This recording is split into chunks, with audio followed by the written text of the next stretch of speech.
بسم الله والصلاة والسلام على سيدنا محمد وعلى آله وصحبه وسلم. الكتاب المسموع بصوت عمرو بادنشكي.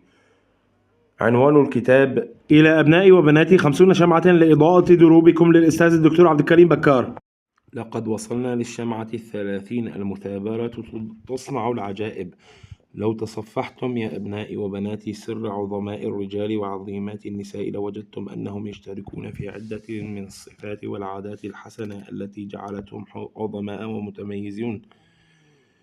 وستجدون من بين تلك الصفات المثابرة والقدرة على الاستمرار في العمل، ذلك لأن الأعمال الصغيرة حين تستمر تتراكم وتتحول إلى أعمال عملاقة، وكلكم يعرف ما تفعل قطرات الماء الواهية في الحجر الأصم، إنها مع استمرار تحفر فيه أخاديد وتغير شكله. إن كثيرا من العمل الشيطان يتركز في حرماننا من الاستمرار في الأعمال الصالحة النافعة وصرفنا إلى التسلية أو عمل ما لا خير فيه. قد أمر الله تعالى نبيه صلى الله عليه وسلم أن يلتزم العبادة في آخر لحظة في حياته، حيث قال سبحانه: واعبد ربك حتى يأتيك اليقين. قال صلى الله عليه وسلم: من نام عن حزبه في الليل أو عن شيء فقرأه ما بين صلاة الفجر وصلاة الظهر كتب له كأنما قرأه في الليل. وأن المسلم يحرص على أداء ما التزم به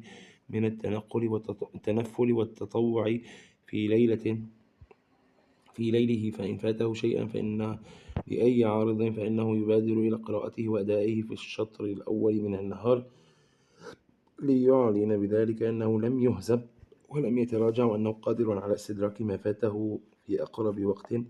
وفي سباق التحذير من النكوص والتراجع وفقد استمرار صعيد العبادة، يذكر عبد الله بن عمر بن العاص أن رسول الله صلى الله عليه وسلم قال له: يا عبد الله، لا تكن مثل فلان كان يقوم الليل فترك قيام الليل.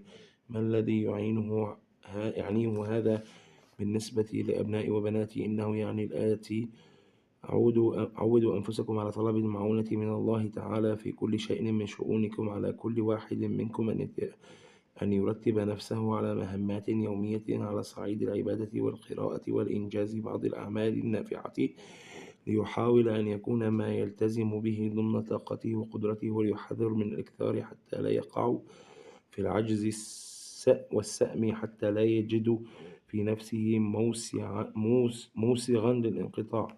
حاولوا مصاحبة ذوي الهمم العالية أهل الاستقامة والثبات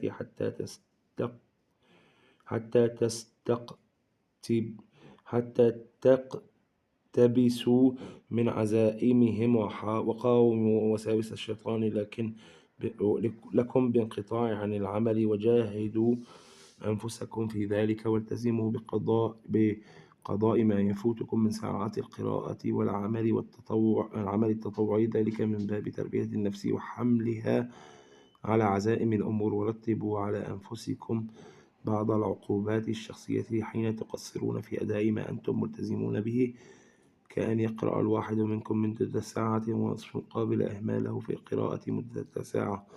وقرأوا ما تراجم في تراجم بعض الذين حققوا إنجازات كبيرة، لتعلموا منهم الآليات التي مكنتهم من الارتقاء إلى القمة.